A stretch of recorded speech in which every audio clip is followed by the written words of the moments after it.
Dada! Bonjour à tous et à toutes. Aujourd'hui, je vais vous parler de l'effet Killmonger.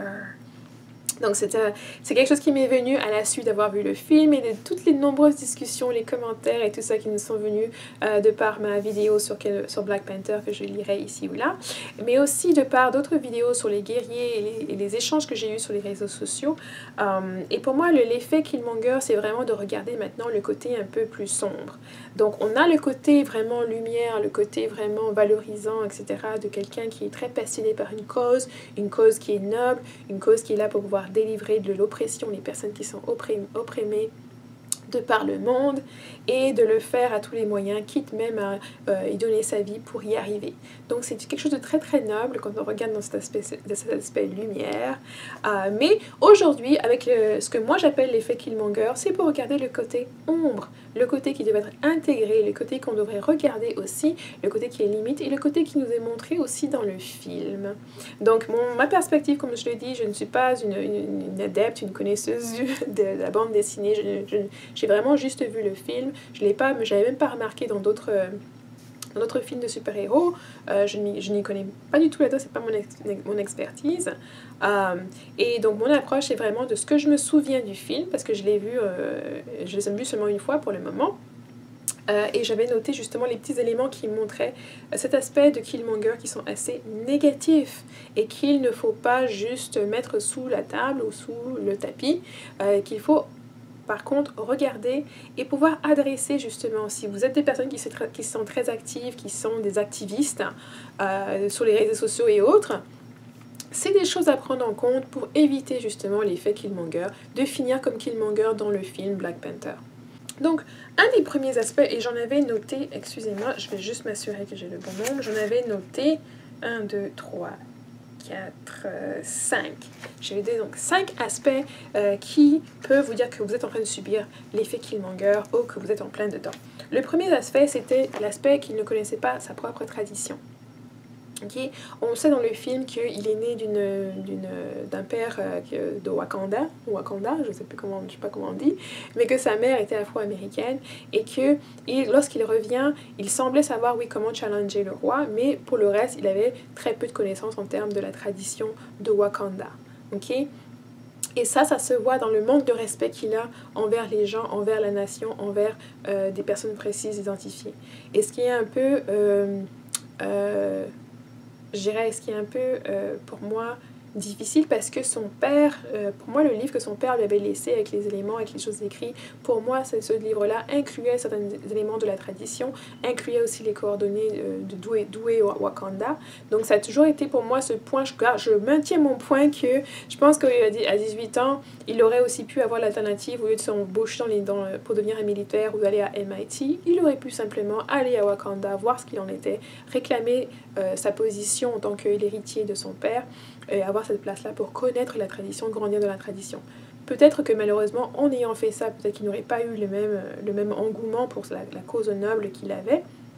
Peut-être pas. Peut-être que même jusqu'à 18 ans, il aurait amené avec lui justement les expériences qu'il avait eues aux États-Unis et pouvoir changer ou pouvoir amener du changement par rapport aux politiques de Wakanda de l'intérieur sans violence. Mais ça, c'est vraiment une alternative de ça. Mais le premier élément, c'est justement le manque de savoir par rapport à la tradition, le manque de compréhension et aussi le manque de volonté de connaître ou de savoir. Lorsqu'il débarque, il ne cherche pas à savoir qu'est-ce que les gens veulent. Et à aucun moment dans le film, on le voit concerné par les Wakandais, les gens de Monsieur Tout-le-Monde, Monsieur, Madame Tout-le-Monde, et dans leur tradition. Le deuxième élément, c'est le manque de respect envers les anciens. Et ça, on le voit dans le film lorsqu'il arrive à Wakanda, il attrape le chaman par la gorge, l'autre il le tue, et il attrape l'autre grand-mère par la gorge aussi. Vraiment un manque de respect, la façon dont il s'adresse même au conseil de Wakanda, un manque de respect total.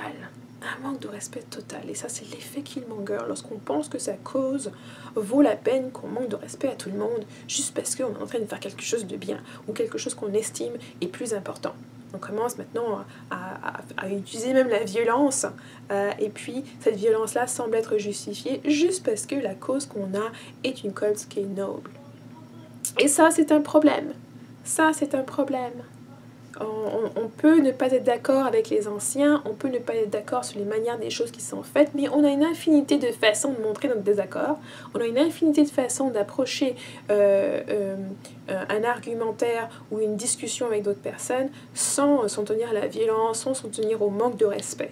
Et donc je pense que ça, si vous vous retrouvez dans une situation où vous êtes amené à manquer de respect constamment envers tous les autres, les chances sont que vous allez subir l'effet Killmonger et que vous finirez isolé ou seul. Surtout si vous manquez de respect à tout le monde, à tous ceux qui sont autour de vous, il y a de très fortes et très grandes chances que vous finirez seul. Le troisième point, c'est justement, toujours dans sa lignée de manque de respect, le fait qu'il détruit les endroits sacrés, il détruit une partie de la tradition qu'il, lui, personnellement, juge ne plus être nécessaire, ne plus être adéquat, etc., etc. Et là, il enlève maintenant à des générations d'enfants de Wakanda une partie de leur tradition. Et c'est un peu contradictoire parce qu'on a un peu cette personne qui reproche quelque part le fait qu'il n'ait pas pu grandir chez lui, n'ait pas pu connaître justement ce que c'est de grandir les traditions, etc., qui vient et maintenant essaie de les détruire. Et donc dans les discussions que j'ai eues avec mes clients et mes étudiants qui sont afro-américains, on a ces discussions-là sur le fait que beaucoup d'afro-américains, ceux qui viennent d'Afrique, parce que les afro-américains ou les noirs en Amérique, les noirs en Amérique ne viennent pas tous de la trade transatlantique. Il y avait des noirs qui étaient déjà en Amérique, il y avait des noirs qui sont venus d'autres endroits, à d'autres moments, donc ils ne sont pas tous issus de l'esclavage. Mais ceux qui sont issus de l'esclavage, qui viennent d'Afrique, ont envie justement de rechercher ces racines-là, de rechercher de quelle culture, de quelle tradition ils viennent, et ce serait un peu vraiment dérisoire d'arriver de pouvoir de détruire ces traditions qui existaient déjà en Afrique, parce que ça voudrait dire qu'on crée maintenant une génération de personnes qui plus tard, eux aussi, rechercheront leurs racines. Donc on crée un problème, on veut tellement en résoudre un qu'on en crée d'autres sur le passage. Et donc cet élément-là, je pense qu'il était très important de prendre note, de dire qu'il y a d'autres manières, tu n'es pas d'accord, il y a d'autres manières de le montrer. Il n'est pas d'accord, il y a d'autres manières de changer ça. Tu aurais pu apprendre ces plantes-là, les mettre ailleurs. Il y a d'autres façons qui auraient pu être faites sans qu'il n'y ait cette destruction, cette envie de destruction qui est presque irréfléchie. Okay? Et encore là, c'est pour ça que je l'ai mis dans la même catégorie, ça suit le manque de respect, la façon dont on s'adresse aux gens, la façon dont on ne voit pas de valeur dans ce qui a été amené par la tradition.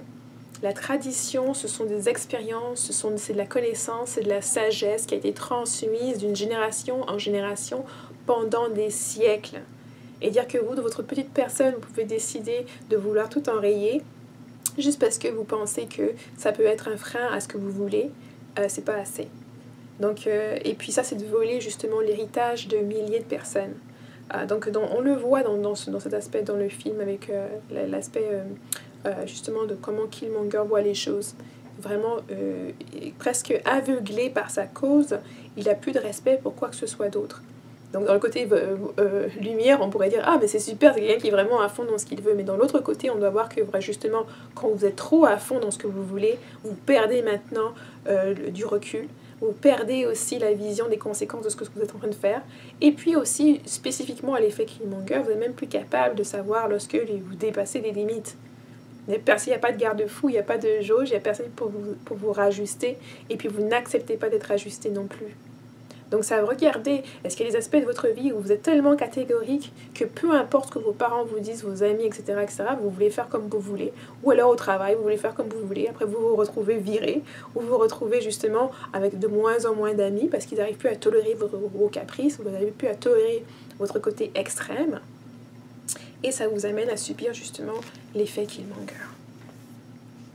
Le quatrième élément est sa vision naïve du leadership. Donc ça veut dire quand il arrive dans la salle du trône, il dit « Oh, moi aussi je veux m'asseoir sur ces belles chaises ». Et c'est vraiment une vision réductrice de savoir que les dirigeants de Wakanda sont juste là assis sur des belles chaises toute la journée, et c'est ça en fait leur responsabilité. C'est vraiment une vision très restrictive et très naïve des responsabilités qu'ont les dirigeants. Quand vous êtes un leader d'un groupe, d'une association, peu importe, les gens regardent, vous attendent, vous avez aussi des responsabilités. C'est pas juste le glamour, c'est les responsabilités aussi avec. Quand on est le leader de sa famille ou le leader de sa propre vie, En tant que leader de votre propre vie, vous ne pouvez pas blâmer toujours les autres, il faut que vous preniez vous-même vos propres responsabilités. Oui, quand vous avez un accomplissement, c'est vous, vous recevez les crédits, c'est bien vous, tout est attribué, vous pouvez clamer ça haut et fort. Et lorsque les choses tournent mal, lorsque les choses ne vont pas bien, c'est votre responsabilité aussi de mettre ça, de rectifier tout ça, de corriger tout ça. Et c'est pour ça que parfois quand je vous mentionne dans la relation, moi je dis souvent que la relation, dans une relation homme-femme, l'homme est le leader. C'est lui qui lead le couple, c'est lui qui lead la famille. Et avec ça, c'est pas juste pour que lui puisse se dire aux autres ce qu'il doit faire, c'est parce qu'il y a une responsabilité aussi qui vient avec ça. Ok ? Et donc là, avec l'effet Killmonger, c'est un peu, on oublie la responsabilité. On voit on pense que les gens sont là en train de s'amuser, qu'ils font ça à leur guise, qu'il n'y a pas de règles, qu'il n'y a pas de responsabilité, alors que c'est faux. Alors c'est un peu vous rappeler à revoir les choses, à reprendre ces responsabilités-là qui viennent avec la position que vous occupez. Et ça, l'effet Killmonger, on peut le voir au jour le jour. Par exemple, le petit employé qui est là, en train de son patron vient lui dire quelque chose, et puis là, il commence plus à se sentir, il dit « Oh, le patron ne fait rien. Enfin, c'est lui qui fait tout, c'est moi qui fais tout. » Alors qu'on n'a aucune notion de ce que ça prend d'être un superviseur, d'être un manager, d'être un patron. Des responsabilités qui viennent avec. On pense que le patron se lève le matin, prend son café, ne fait rien de la journée, sauf de dire aux autres ce qu'il doit faire. Qu'il n'y a pas de responsabilité, il n'y a pas de management derrière, il n'y a pas un espace financier à régler, qu'il n'y a pas aussi des meetings, des choses à coordonner, etc. etc. On a juste cette perspective réduite de notre superviseur ou de la personne qui est au-dessus de nous. Et c'est pour ça aussi que c'est difficile pour quelqu'un qui a une mentalité comme ça de devenir un entrepreneur. Parce que là, on se rend compte que ce que le superviseur faisait et l'employé faisait, on doit faire les deux. Donc c'est doublement le travail, c'est doublement la charge, c'est doublement la responsabilité.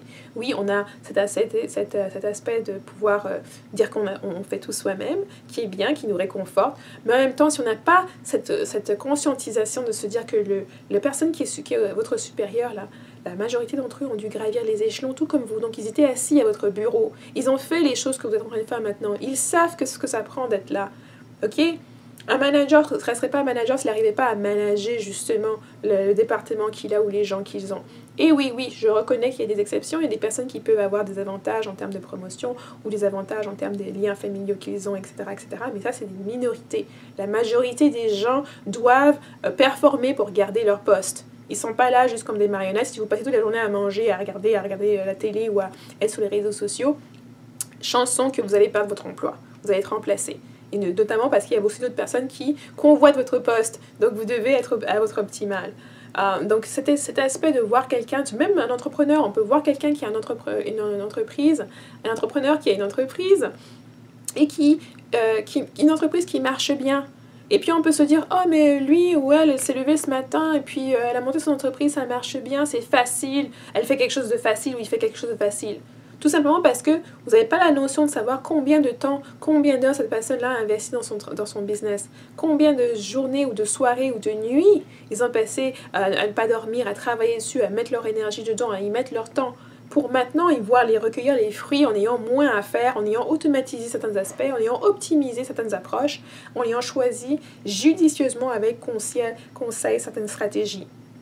Et vous, avec votre petit binocle tout petit, vous ne vous focalisez que sur un seul aspect et vous ne voyez pas tout le reste.